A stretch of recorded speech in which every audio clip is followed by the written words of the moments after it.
Hey guys, welcome to Firefall Live. I'm Phobos. I'm joined here today with Faded Pez and The Cheese. We're going to talk about some great stuff. This is our third episode. Third episode. Man. 3 is my favorite number. Really? Nope. Okay. We missed last week because of Thanksgiving, so to all of our American fans, hope you had a great Thanksgiving. To all of our European fans, you have no idea what we're talking about, but hope you had some good food on Thursday. We have a great show today, actually. We're going to talk about some community news to start up, and we have a special guest, James, VP of Jazz Hands himself, Macaulay. I heard he's not only the VP of Jazz Hands. Oh, he's not? Oh, no, that was a bad one. How dare you bring that up? I was driving home the other day, and that picture just popped in my head at random. I just started cracking up. Which one? The Photoshop of I'm not only the VP of Jazz. Oh, poor James. So get your print screen ready. We'll have plenty of things for him to talk about. But first, let's jump into some community news. There's just a lot of events coming up this week. Yeah, there's a lot of great events coming up this week. We have a lot of stuff that's been planned. So like Vex Gaming, they just announced their what is it called? Their Legends Tournament. Legends Tournament, yeah. Ooh. So they're doing Vex Gaming is hosting a tournament. You might recognize them as they were a contender in Brontodon Brawl. Yeah. The last one. I'm not sure if they were in the first one or not. So this is it's January 5th scheduled. It's a round robin qualifier, so it's going to be actually quite a long tournament because they're going to do full round robin qualifiers to determine who's going to go into a 2-bracket double elimination. Yep. So it's actually quite long. So check out the site for more details. It's vexgaming.com/compete. Yes. So they're trying to set up some more competitions and more tournaments, and that's great to see. Yeah, right? love to see that stuff. So awesome. We keep my eye on that stuff. So January 5th, that's what day is that? That's a Saturday. Next Saturday. Not this Saturday coming up, but it's Saturday. After New Year's. It's 3 Saturdays. Oh, January 5th. Jesus. It's next year. It's only December 1st, right? Yeah. Figure it out. So it's a month. We got like a month. month. It's a little over a month away. Sorry. It's a month away, but calendars it's important to bring it up. In January, December, it's all one big It's next month. year. It's just Christmas time. There's another tournament, though, coming up this weekend. Yes. Or next weekend. Next weekend, on the 8th. That's the PvP tournament to be held in the Thump Thump Scrapyard. Oh, and that's like squads challenging each other. Yeah, it looks like he's setting up like a squad challenge. So squads challenging each other, fighting within the confines of the Scrapyard and Thump Thump. You know what would be interesting is if there's a chosen invasion during that time. Like, you're just like competing with your buddies and, yeah, we're winning, oh God. Then all of a sudden just chosen drop man. Interesting strategy. Do you let the chosen fight and you run away and try to hide, or do you kill them? I don't know. He might have enforcers set up to make sure that they don't interfere, but we'll see. Good luck. Security guards, yeah. Yeah, because that's always worked well, is just to stop the chosen quickly. Yeah. No. So that's coming up, the Thump Thump Scrap Yard tournament. Yep. That sounds fun. Tiki Samstag. Right? So we showed off Tiki Donnerstag last show. Samstag is Sunday? Saturday. I thought that was Sonnerstag. Yeah, okay. Saturday. So, yeah, well, I use Google Translate. Oh, okay. My high school German's paying off real well right now. Tiki Samstag, they want to promote the beta weekend. We're having a beta weekend this weekend. That is true. That is probably the biggest news we have, is that beta weekend starts in less than an hour now. That's the biggest news we have? Well, that's a lot of people coming in to play the game. They're trying things out, and we'll see if James has anything to say about that. Pretty big. So you're a horrible tease, you know? Yeah, man. Like, really? Is that we'll see. 20 minutes from now, we may hear something different. To say about that. Yeah, it's big news. We got the beta weekend starting in less than an hour for those of you guys.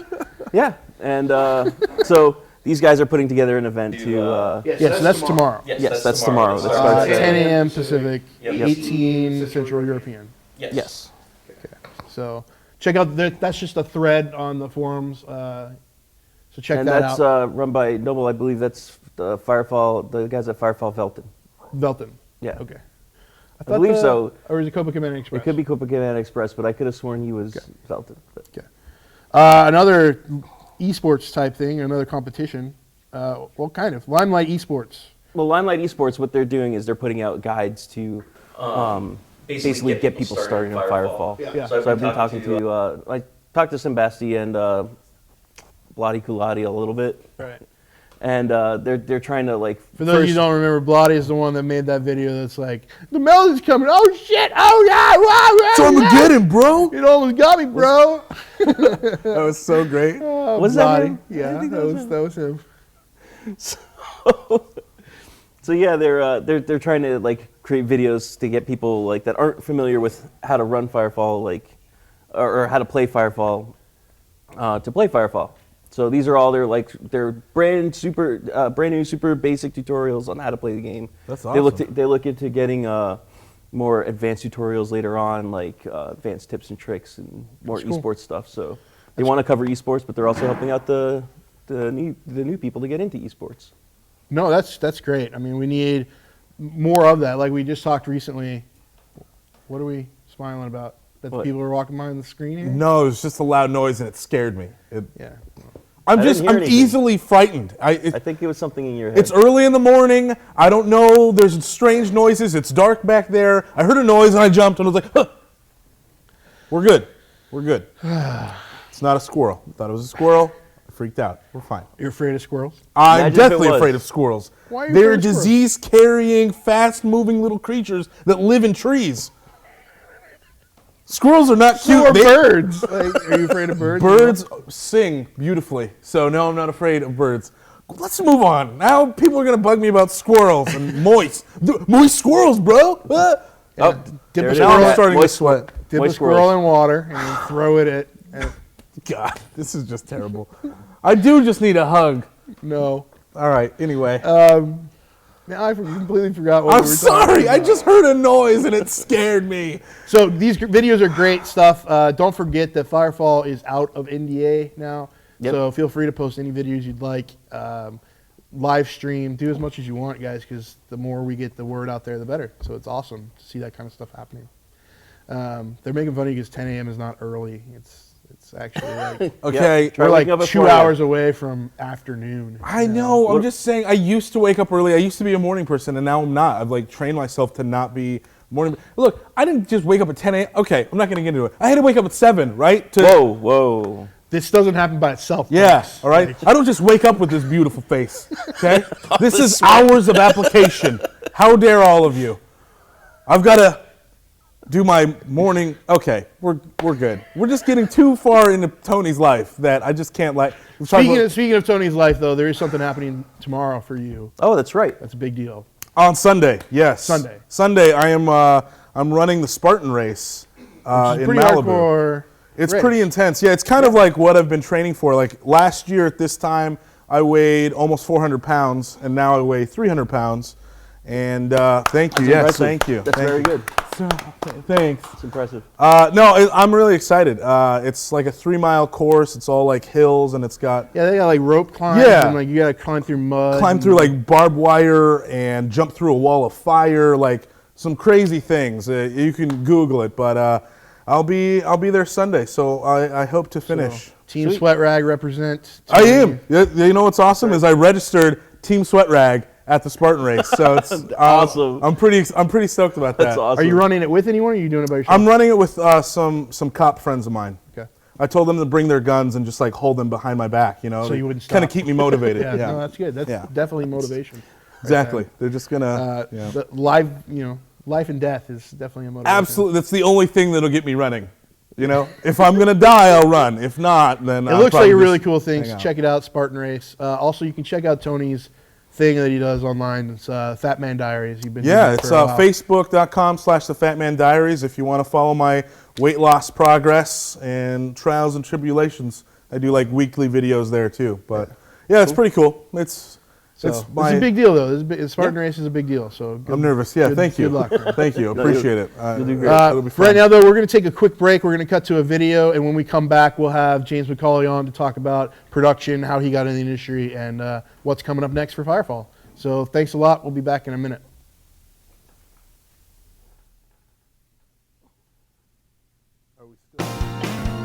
Firefall Fest, welcome back. Karen and Philip here, and we have some wonderful t-shirts for you today. Let's look at these shirts, huh? Let's look at them. What do we got here, Karen? Well, these are amazing, amazing shirts. They come in the color black right now, and then they have this amazing screen print on the back that has all of these. That has all these colors. You tell him he gets my money. You understand me? The colors are really important here because Gary, really, no matter what your I swear to God, skin type or I hair got you, color, bro. It's one of those shirts that is really unisex. I think anyone can wear it, men or women. Karen, I don't think you can say that. The fun thing about this is that the shirt actually clings to the body in such a remarkable way.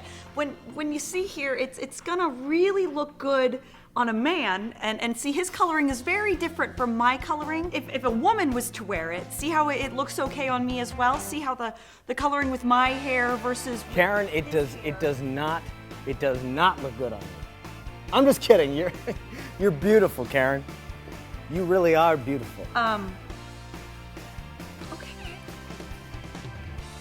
It's cool. Don't remind me that I'm not pretty. Okay, anyway, so the shirt is really, it just can cling. Karen.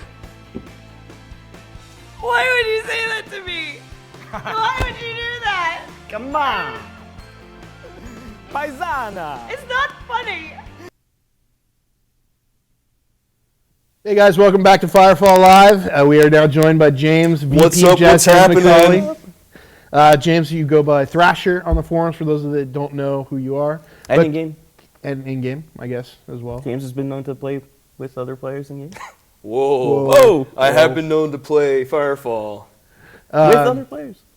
So real quick, James, can you tell us what you do at the company, what your role is, and kind of what that means? Yeah, certainly. So I'm vice president of development, and so the entire art department, design department, engineering department, and audio department report up through me. That's a lot of people.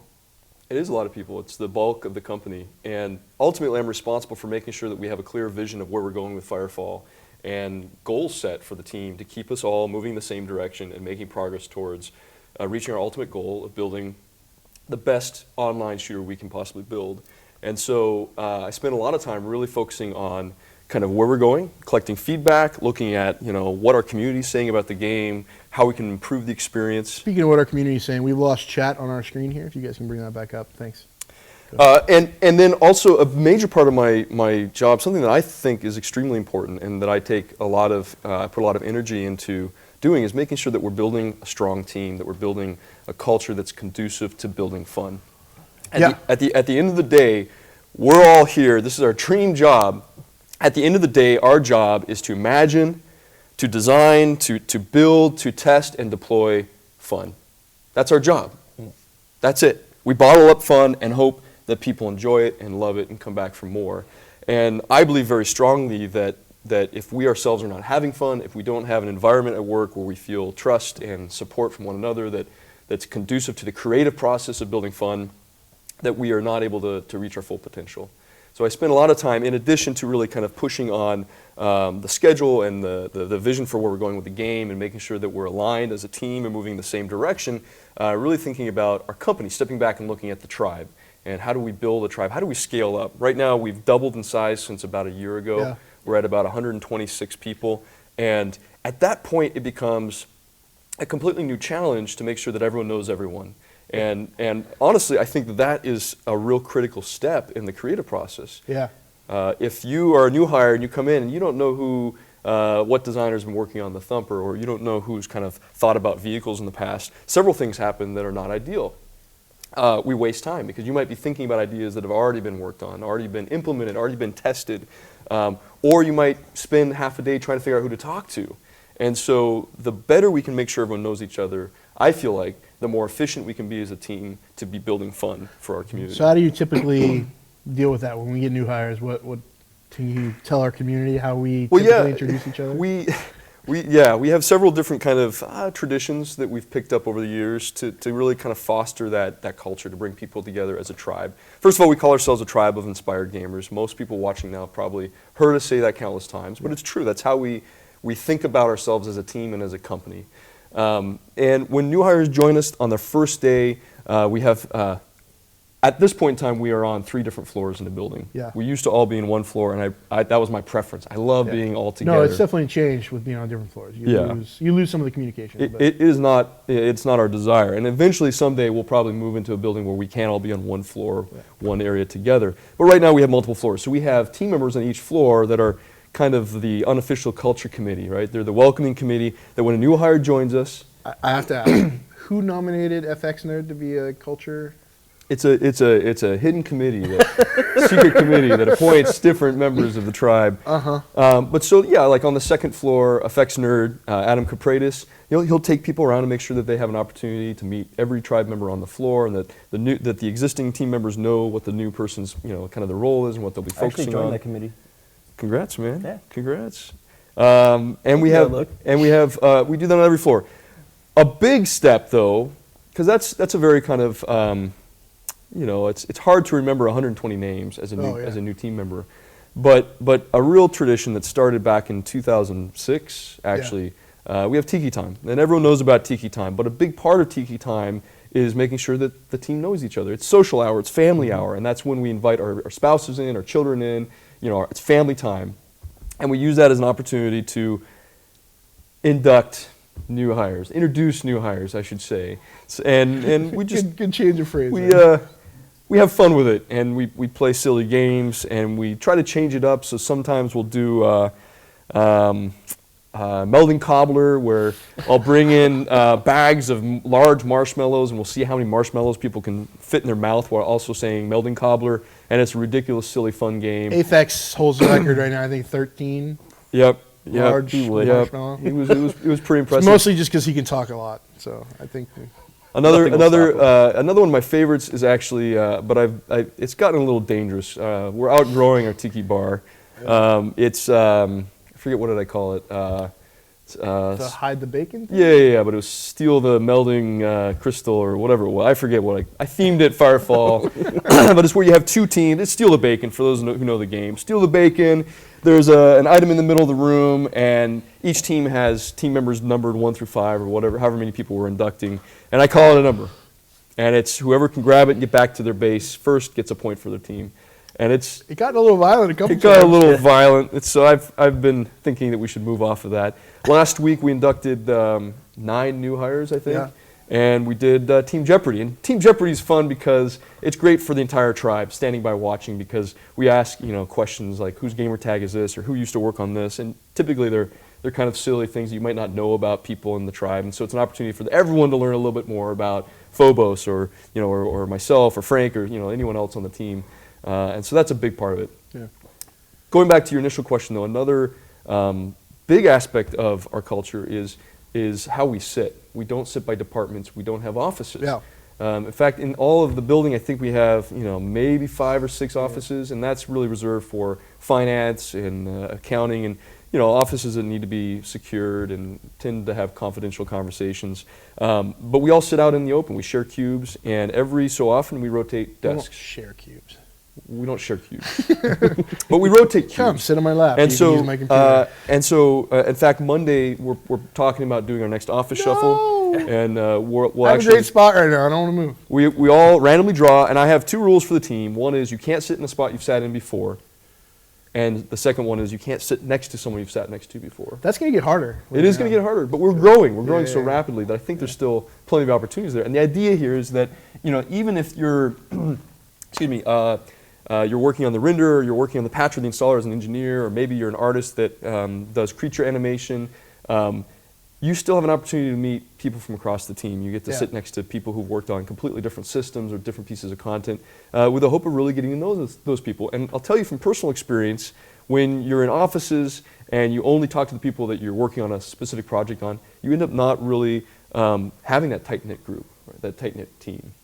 And the more you rotate around, the more you hear about the flat tire you had on the way into work, or your daughter's soccer game on Saturday, or running the Spartan race, or you learn more about each other, and ultimately that gives us better communication, which gives us the ability to be more efficient as a team at doing what?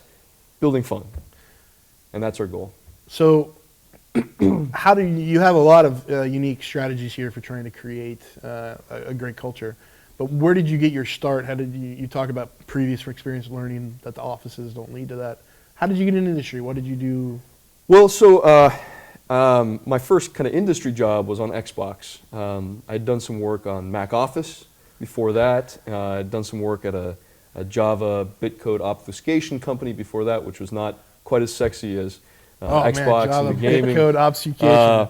But my real step in the industry was at Microsoft, and I joined the Xbox team working on the core system software. I was a program manager. I worked on Xbox Live and designed a lot of the core features of Xbox Live, including the account system, and I worked on friends and messaging and matchmaking, and with an incredible team there. It was a definite big team effort.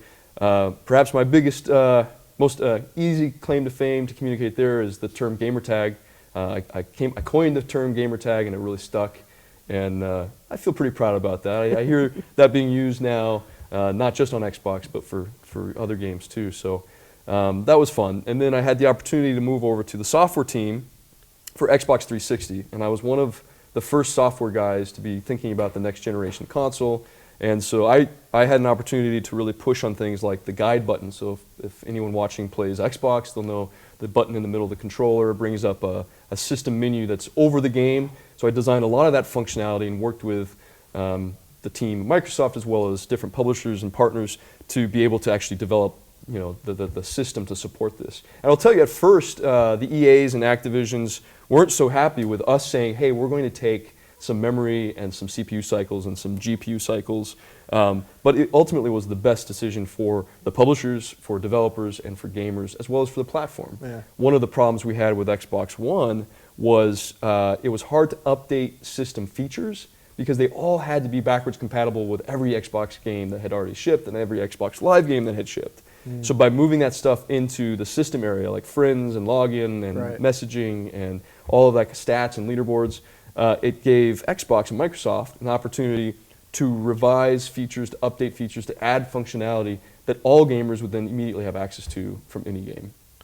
So your team was responsible for designing the initial Xbox Live dashboard, the one that shipped with Xbox 360, correct? Yeah.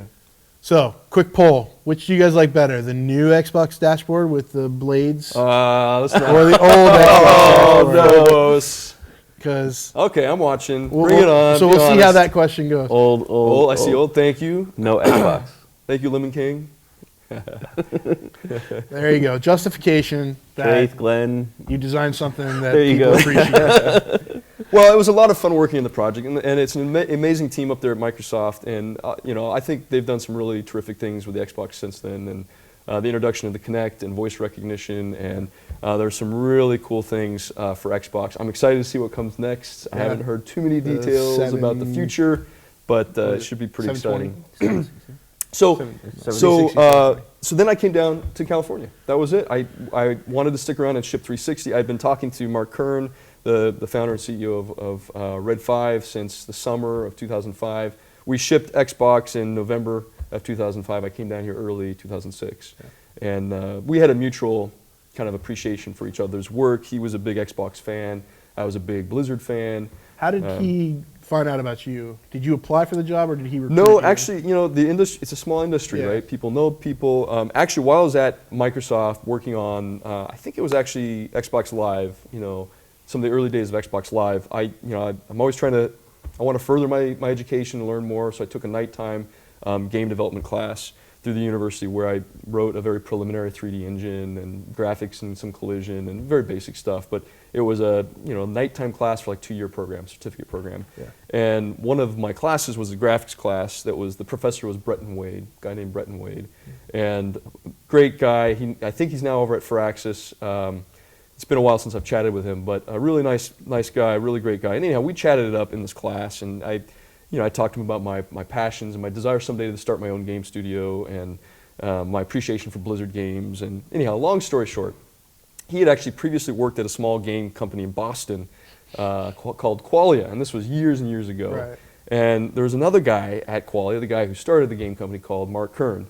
And Qualia had actually pitched their game to a lot of different places, including Bungie and including Blizzard. And Blizzard offered them a publishing deal.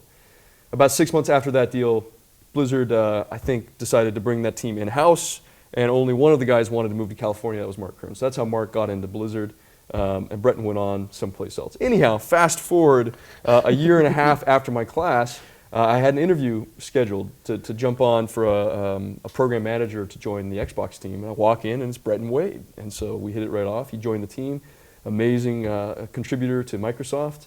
And so fast forward some more time, he introduced me to Mark, and Mark and I hit it off in the summer of 2005. That's great. So. Well, so let's switch focus to Firefall then. So we talk about the future of Xbox. What's the future of Firefall? What this kind of winter time frame, fall, winter, has been a big deal for us. A lot of content has come out. This year has been a big year for us. I mean, honestly, I think 2012 has just been an incredible year you had to for think the of project. what year it was, didn't you? I did, Yeah, yeah. like- I'm thinking January, December. What month is it? No, it has been just an amazing year. Our best year so far, and we have accomplished so much. In fact, I was thinking the other day, we had a team meet, we had show and tell yesterday. So every milestone, we had the whole team come together. We squeeze into the Tiki Bar, which now we're overflowing out into the office. But we do a show and tell. Each team gets up and shares what they've done, what they've worked on. And I was thinking about, for that, what we've accomplished this year. And actually, I was thinking back to January. And for those who were in the beta in January, you probably will remember that our experience was you'd log into a very tiny little village in a tiny little zone called Redwood Forest. It was basically a glorified lobby. You'd walk in, you'd queue for PvP, and then you'd teleport into one of, I think, 3 maps. No, I think that was just Sunken Harbor, Just OCT. Harvester was there. Harvester came Harvester? later, not Okay. in January. So in January, we had 2 maps. Imagine, I mean, look at that and look at where we've come since then. We have seen so many new features come online, so much new content come online, and we're in a completely new place now with the game and with the company. We've doubled in size since a year ago. Yeah. We've doubled. We went from 60-something Yeah. to 126 right now. Unbelievable. Yeah. It's been an amazing year for Red 5. In the spring, early spring, we introduced Coral Forest, Copacabana, some missions. We gave players the opportunity to go out and scan for resources and call down thumpers to collect resources. And I think that was the bulk of the open world experience. Yeah. But that really was the core of what we were trying to go for, and we were able to collect some great feedback at that point. We introduced Moisture Farm, and then we introduced Shantytown, some new maps. Mm-hmm. We had the most impactful kind of feedback session with our community. We had a survey that we received thousands and thousands of responses in the spring that we went through and we read every single comment. We looked at all of the data, all of the scores, and from that, we kicked off one of our most epic milestones to date this summer, where we decided to follow our mission statement and actually change everything, create fun. And so we changed run speed, we changed jump height, jump jets, we changed combat, we touched every single weapon and ability. We got rid of homing weapons and beam weapons. We even got rid of the medic and made healing a secondary kind of game mechanic versus a primary mechanic.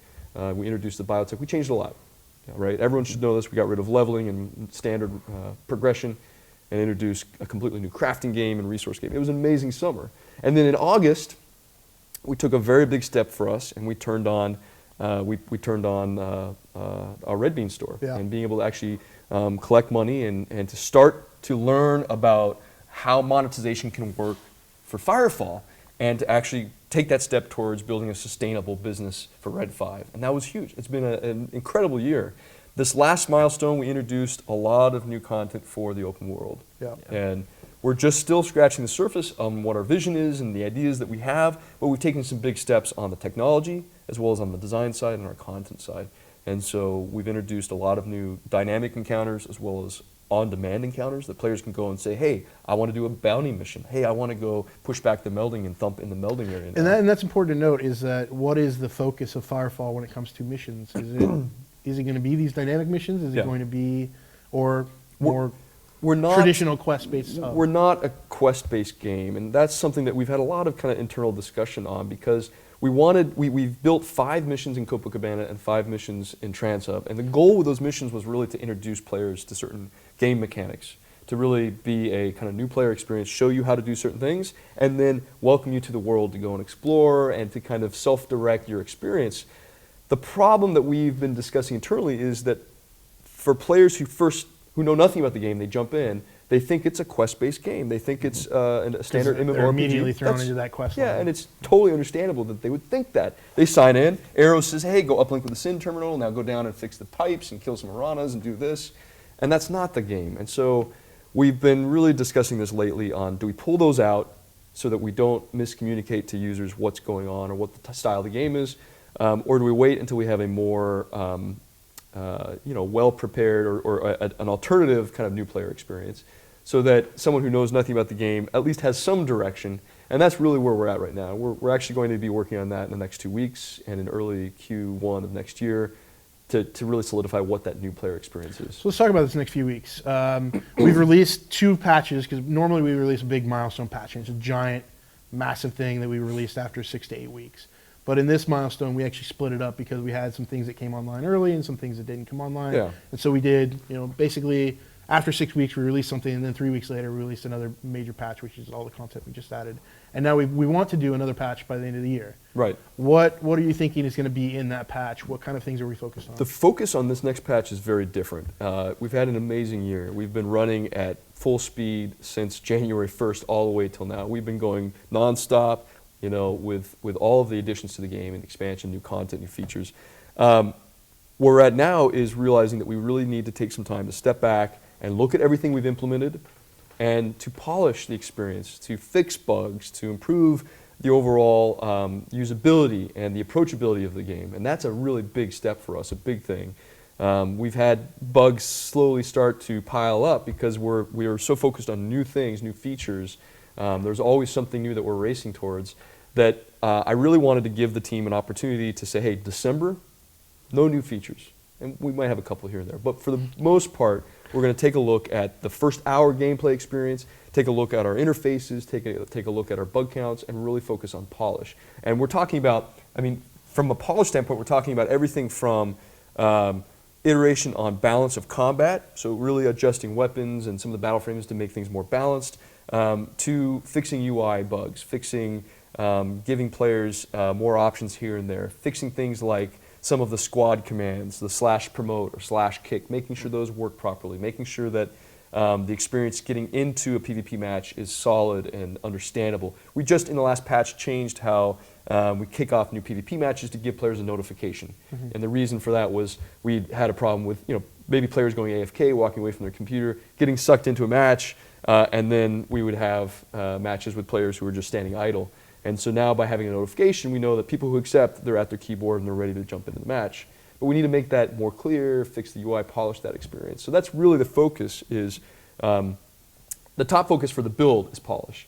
The secondary focus for the team is planning.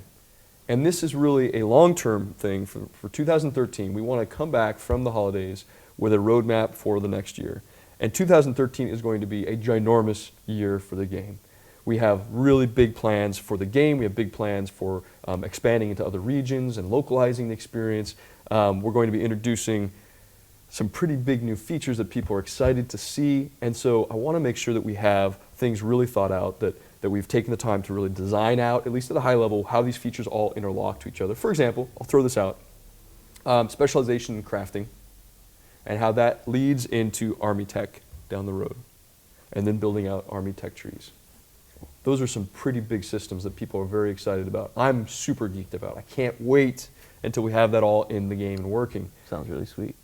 It's going to be badass. But there are a lot of moving parts that we need to make sure all fit together. How does crafting influence combat? How does that influence matchmaking? Do we have a balanced competitive experience there? How can we make design changes or improvements to that experience to make it all tie together? What happens when we introduce armies and we have army tech trees and armies are able to unlock upgrades for certain things? How does that tie back into personal crafting as well as into competitive play?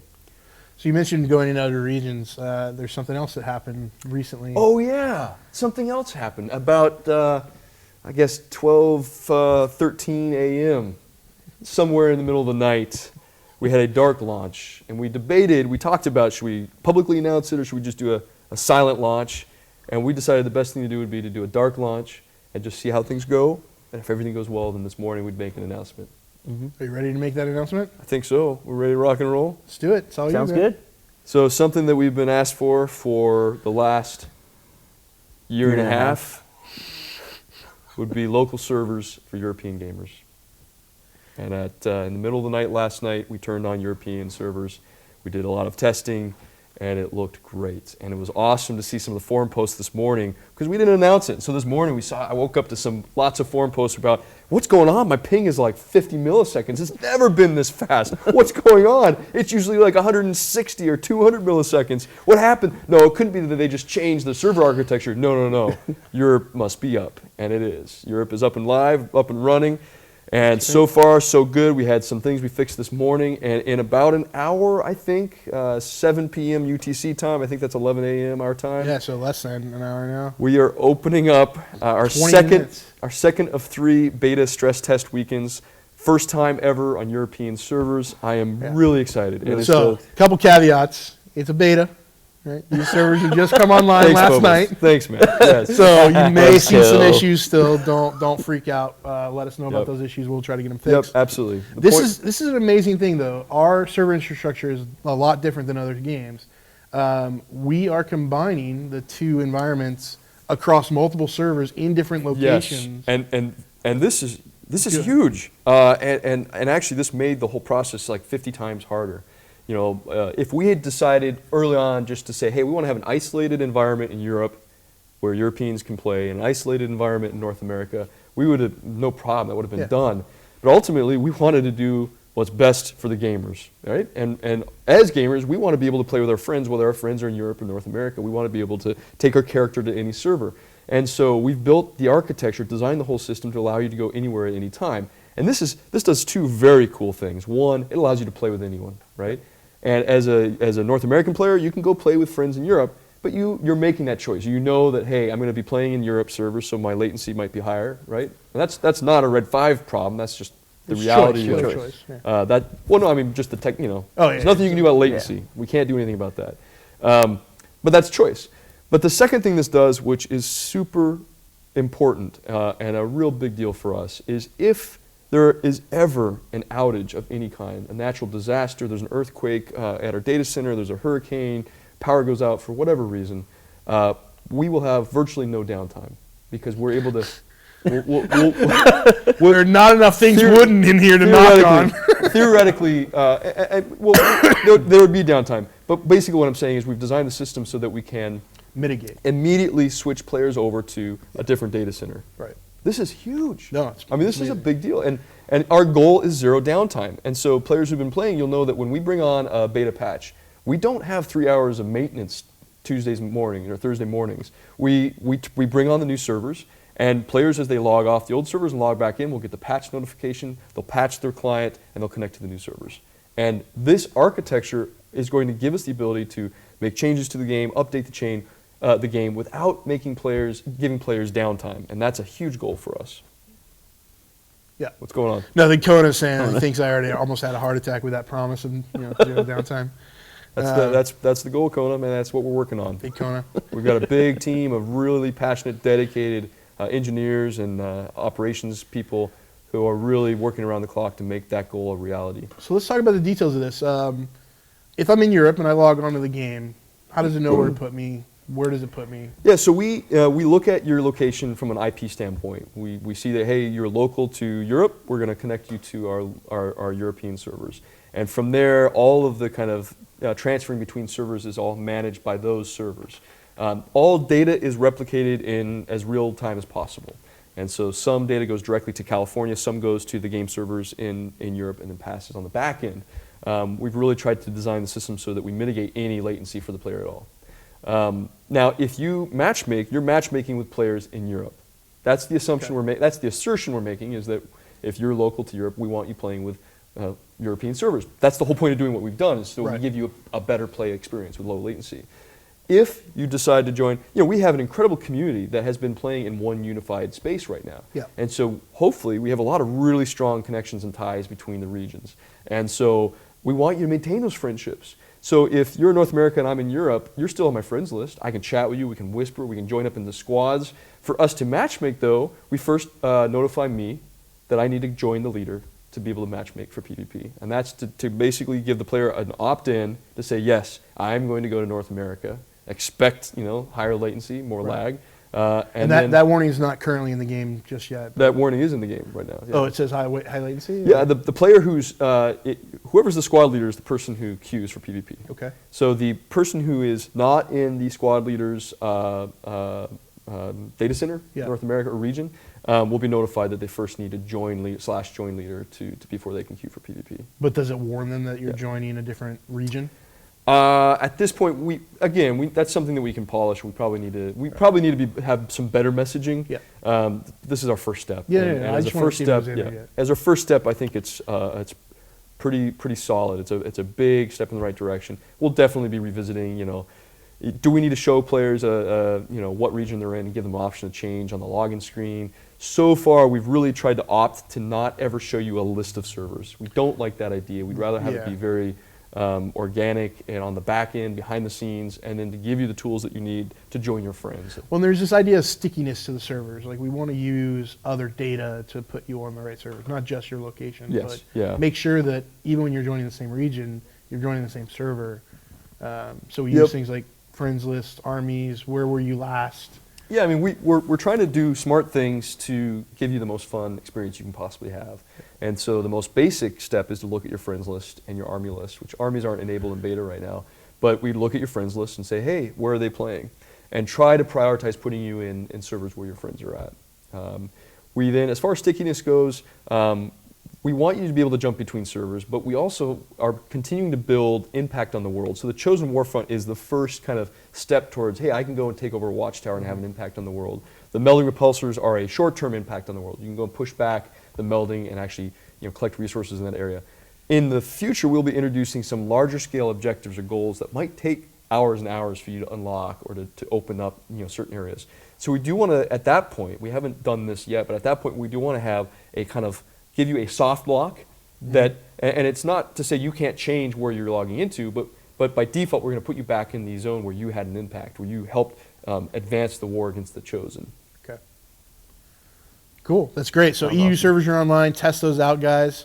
Let us know if you see any weirdness, because there probably will be some, but we'll try to get everything fixed as quickly as possible. Yeah, it's an exciting time. A lot of things are happening. It's a huge time for the company and for the product for Firefall. We're going to spend a lot of time polishing the next couple weeks, so expect a patch before the holidays, probably the third week in December, and that will bring probably a big old patch notes of bug fixes and polish improvements, UI improvements, things like that. And then we're going to give the team a holiday break. We're going to take some time. Before we take a holiday break, though, we're doing something kind of fun. Well, yeah, we're always having fun, Matt. That's the goal. You know what I'm referring to. Yeah. Are we still doing it? Yeah, we might push that till after the holidays. Oh, okay. So Monday, everything was fine. Yeah, we're going to talk about this. Yeah, well, sure, yeah. Now today, what we're planning is we really want to give the team. Everyone's been asking for this. We really want to give the team an opportunity to take a break from milestones and really kind of focused effort for things to get into the patch and say, hey, everyone, work on anything you want that's fun, to build fun for the game, right? Work on anything you want. Stuff, projects, secret projects, side projects, PvP maps that we haven't had time to really prioritize. Let's take a week. We call it Hack Week. Take a week to work on anything you want. Grab your own teams, organize your own teams, build something cool, and then by Friday we'll do a show and tell. Everyone will share what they've accomplished in 1 week. And I imagine that we'll have some pretty cool new ideas, new concepts, new things that we can actually get back in and add to the build. Yeah. Whether that happens in December or after December, we're still finalizing that. We want to make sure that we have adequate time to hit up all the polish tasks for the build first. And initially we were thinking, hey, 12/12 will patch, and then the next week will be Hack Week. Right now I'm kind of feeling like we could use 1 more week on polish. So that's why I hesitated to say yeah for that. No, that's fine. Great. Yeah. Well, so that gives us kind of the rest of the year, and when we come back in January, we'll kick it off. January's good. Yeah, 2013 all the awesome new is going to be plans. awesome. We've got a lot of exciting things coming down the pipe. Social features, things like armies, ladders for competitive play, voice chat, VoIP, something that we wanted for a long time. He's just like promising and promising. I'm going to throw it out there. I'm going to have to kick him off the stage here in a minute. We're going to continue to work on the Chosen Warfront open world content, and that actually leads way to something very cool down the road that I won't talk about today. But it's going to be awesome as we move into other locations in the world. introduce some new mechanics for open world play. That's great. That'll be cool. Well, thank you very much for joining Thank us you on guys. Firefall Thank you very Live. much. Thank you very much. We're going Thank to you, take a everyone. quick break. When we come back, we'll be back with Tony, and we'll go over some cool fan art stuff and do talking points on PvP versus PvE gear. Oh, Sounds yeah. great? So, Rock and roll, everybody. Take care. thanks Thanks a for lot. joining We'll us be right today. back. Cheers. Thanks, Mark. We're going to take it from here. We're talking about beanies today. Beanies, very warm, very nice. Karen, did I ever tell you that my son hits our dog? He's getting pretty big. My son. Your son? He Oh, actually, I bet he would look great He's in about one of 15. these caps. It's sort of demoralizing and emasculating when your son hits you. It's funny because I feel like the gray on the hat, the detail in the gray, is just, it really, that would bring out so many eye colors. This does look like some of the shit he wears, though. Right? Here's the thing. This is great, right? How good does he look in this beanie? I think, I hate you, Dad. Give me $20, bitch. And then he gets up, and that's when he hits me. Karen. Phil, that's Beanies. Let's talk about beanies. So it's My life is in shambles, but we're talking about beanies. and they are fantastic. Firefall Live. Now we got Tony back on stage here so that he can Thanks, Frank. I like you too. pat love each you. other. And so that James can get back to work because we got a lot of work to do. So we had a talking point that we wanted to cover, and it's actually a kind of a hot topic right now. It's a difficult one. Yes. So there's a couple of things I want to preface before we get into anything. There's one, we're going to talk about the idea of splitting PvP gear from PvE gear and having a separate system. Whether that works, what are the pros and cons associated with that? What I want to preface here is, one, this is just a continuation of the discussion. This is not That's right. a way to come to a decision. It's not, we want to leave this place with what is going to happen. We're not going to share what the internal plan is, because this is a discussion that is happening both in the community and in the office. So what we're trying to do here is just bring out those points, continue the discussion. Feel free to join in the discussion on the chat, and we'll try to mention as much as we can from that. We've got some threads on the forum that we're going to talk about. Yep. I also posted a Facebook poll just to kind of get a feeling for where people are at, and the majority of people where they're at. It's more of a CNN poll. We're not using it as like this decides what we're doing. Right. It's more of a what's the feeling out there. Yeah. So the idea here is, right now, when you level up your gear, you increase your tier system, you unlock things in your tech tree, you can then use that equipment in PvP. Right? You queue up, and we split the tiers to try to keep things as balanced as possible. But even within a tier, there is some vertical progression. There are things that people have access to that gives them more power over other people. The other issue that we have right now with that system is that any changes we make to an ability, a weapon, etc., for PvP in order to balance it for against players affects PvE and vice versa. Right? We make something really awesome for PvE. Well, now all of a sudden, can that be abused in PvP? And so those are some of the issues we're dealing with. The other caveat I want to mention before anybody gets into it is that we're not talking about esports. Right. Esports level competition, everybody in the world agrees it must be completely balanced with the exact same equipment. Nobody's disagreeing with that. Right. This is about more casual PvP, just queuing up with your friends to play some games.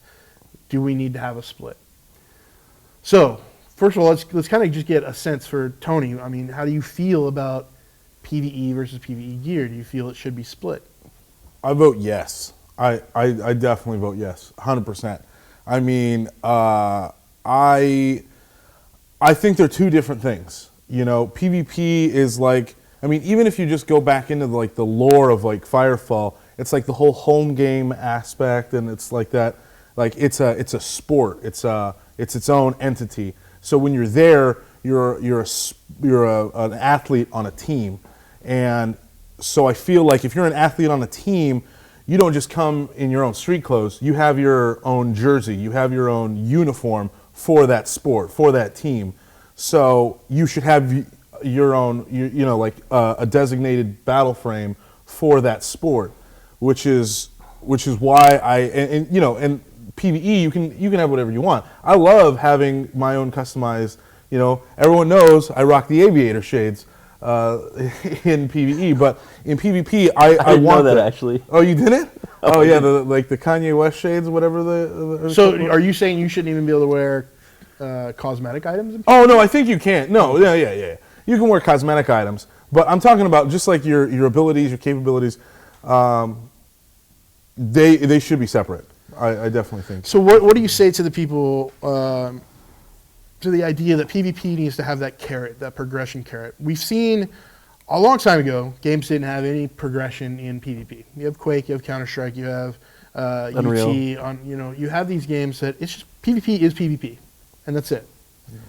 That's not the trend anymore. That's gone by the way of the dodo, right? People require some kind of carrot to work towards, some kind of progression system. You look at Call of Duty with the perk system. You look at Battlefield with their unlocks of weapons and leveling up. Even TF2 has the item drops that you can get throughout the world, and now they've added crafting and all kinds of other stuff. Yeah.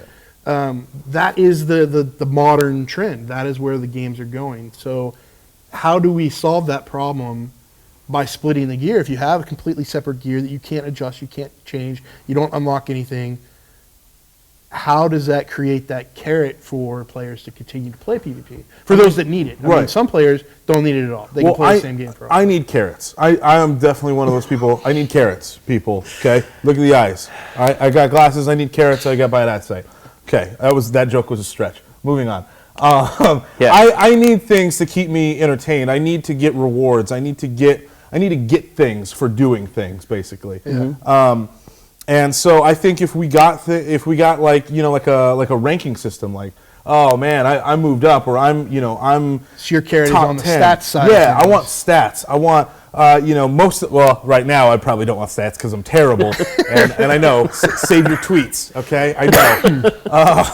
I want stats. I want to know where I stand within the community against everyone else, because it's competitive. It's a competition. I like that. It's fun. So on that side, that works great for the people that are highly competitive and have that system. What's the problem with? Is it really enjoyable for the more casual user when you're talking millions of players, that I move from rank 1.2 million, 1,235,362 to 1,265,333? Yeah. Woo! Right? Like what's? Yeah. I mean, I think for that, I would definitely be down. You're like, yes, 1 millionth. Shut up, Roger. I know I said it wrong. You went down in rank. Okay, it's reversed. The one thing is like, I love you, Zeno. It's like it's not a very I don't know. For me, it's not like 100% yes. I mean, we're throwing out competitive play out of the equation. Right, I think it's important to remove esports level play from the equation, because that's where the highly competitive players are going to go, and I think everybody can agree that needs to be balanced and fair. When money's online, or any kind of true, like, we win, we get this prize, we get things associated with it, you have to make sure that's a fair and balanced equation. This is more along the lines of me and my friends want to play for fun.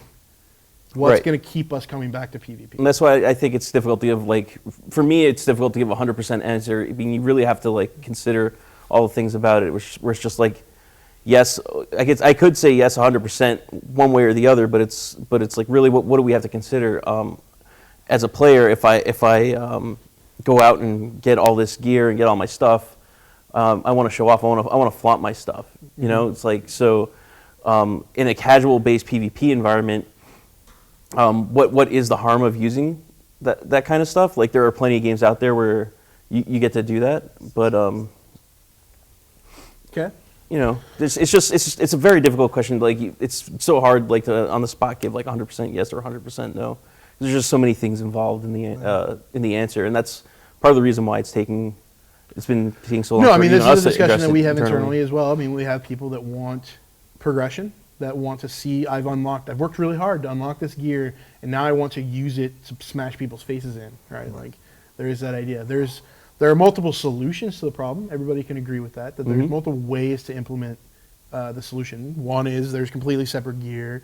There's another that there's only certain subset of gear that's available for PvP in order to make sure it's balanced. There's you can unlock in the open world, but then you can use a particular item for PvP. And again, everything's horizontally balanced for PvP.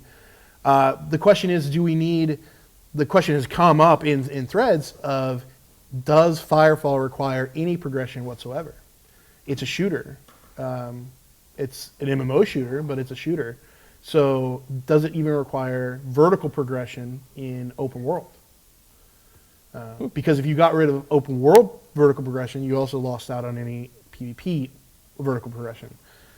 My personal opinion of that is absolutely we need vertical progression, not to the level of like a WoW or Guild Wars or MMO, like a normal MMORPG. But we've always said in the past that we have a slanted increase in vertical power, but it's mostly horizontal. Because I do feel that for those PvE players, vertical progression is important to feel like you're getting more powerful. To go back to the same area where you got your ass kicked by that guy, and now to dominate him because you're much more powerful. That is an absolute driving factor for a lot of PvE players. So I do think that that's required. That's my personal opinion. But that is another solution that people have presented on the forums is just get rid of all vertical progression, make everything horizontal progression. You still have progression, right? People are still reaching towards a goal, reaching towards something they can unlock, but it is all horizontal. There's absolutely no power gain. I think that is a very difficult thing to attain. To say like perfectly horizontal progression is almost not possible. I've never seen it in a game to be perfectly horizontal because there's always that meta game of, well, yeah, this is equal to this, but this actually has more uses in more situations. It's obviously it's more powerful. It's something you're gonna. Yeah, I think we're gonna go a little bit long because we're just into this. So for those of you that have to leave for some reason, we understand. But we're gonna probably talk a little bit longer about this. I think it's very difficult to reach that pure horizontal progression. Yes. People reference Call of Duty and Battlefield as having horizontal progression, but it's not. You actually become more powerful. You unlock that M60 in Battlefield, Bad Company 2, you became more powerful. You unlock Magnum ammo, you become more powerful. And if you don't have that, you definitely feel its effects. So is that even an attainable goal, or are we aiming for the Shangri-La of gaming here, that we can have a perfectly horizontal system?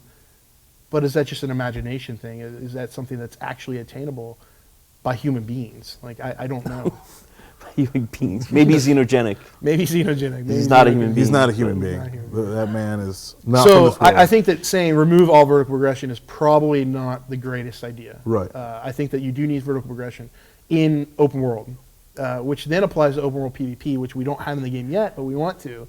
And that's why these kind of decisions are tough, because we can't just think about what will make the game more fun right now, but how does that affect the game 2 years from now, 3 years from now, when we have these other systems? If we have wild vertical progression in the open world and we say that applies to open world PvP, well then are low-level players ever going to want to play PvP? And what happens, hope to God that we can get there, but 10 years from now when we've got people hitting tier 75 and they've got all this crazy equipment, does that mean that anybody lower than tier 60 can't play in open world PvP anymore, and so they've lost out on the majority of the game? Right. So we have to think about these things and how they work on the long term, and then try to figure that out. So it is a difficult question. God, these are so hard.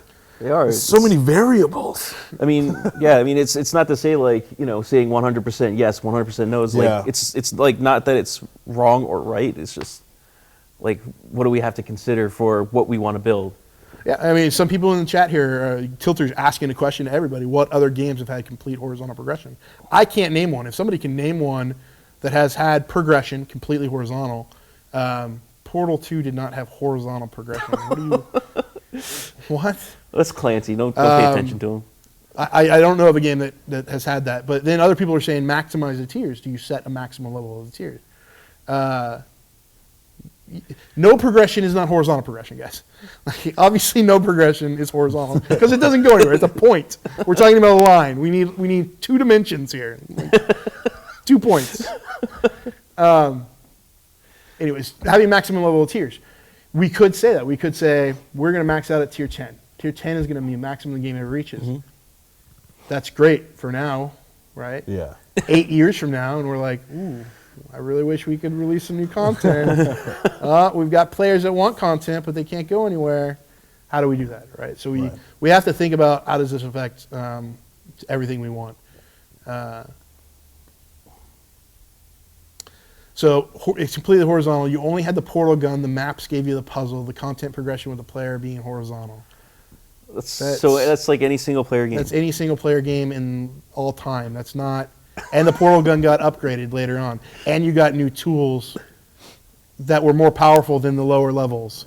It's not a PvP game, anyways. Like that's you're jumping to a single player game. Like Clancy, I will. Yeah. Stop fighting. I don't like this. Anyways. Come on, there's a limit on spoilers, Evas. Jeez. Sarah's complaining about spoilers for Portal. Oh God, yeah, Portal 2 There's a limit. has been spoiled to death. Okay, but anyways, I think that there are a lot of questions that still need to be answered here. There are a lot of issues. Yeah. One issue that Raijin brought up to me last night was having separate PvP gear and separate PvE gear. How do you manage all that gear? Does that mean we're going to be selling more garage slots in order to do it? Yeah. I think there are solutions that don't require that, so I don't think that's a huge concern for us if we decide to split the gears. But it's a big question for us. Is it a requirement? I think the big questions are, is it a requirement to have progression in PvP to keep players interested, or are there other ways that we can keep players interested? Is it a requirement that we have vertical progression in open world, and how much vertical progression? And then how do you reward players for playing that open world content and bringing that into PvP? How do you make sure that they come into PvP with that reward structure in place? Yeah. And I think these are the questions we need to answer before we can say this is one thing to do. So it's an interesting discussion. Keep it going, guys. There's a lot of forum threads on it, but keep talking about it. Just for the CNN poll that I did on Facebook, the majority of you guys said split. Let me just see if I can pull up the number.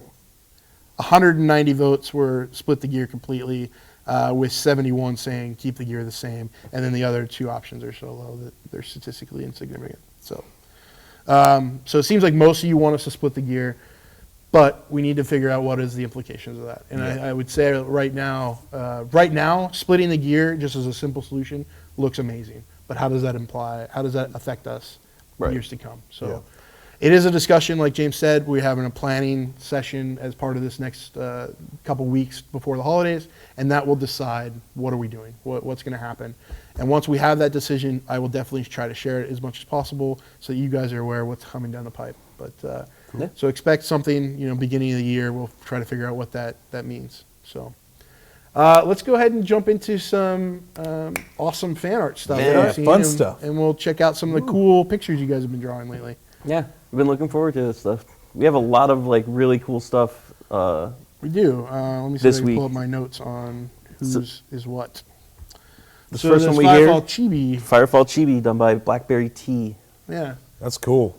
So John Su kind of started this trend of but he was doing the most, but yeah, we tried to do a chibi a long time ago. We tried to actually make a model. Did we?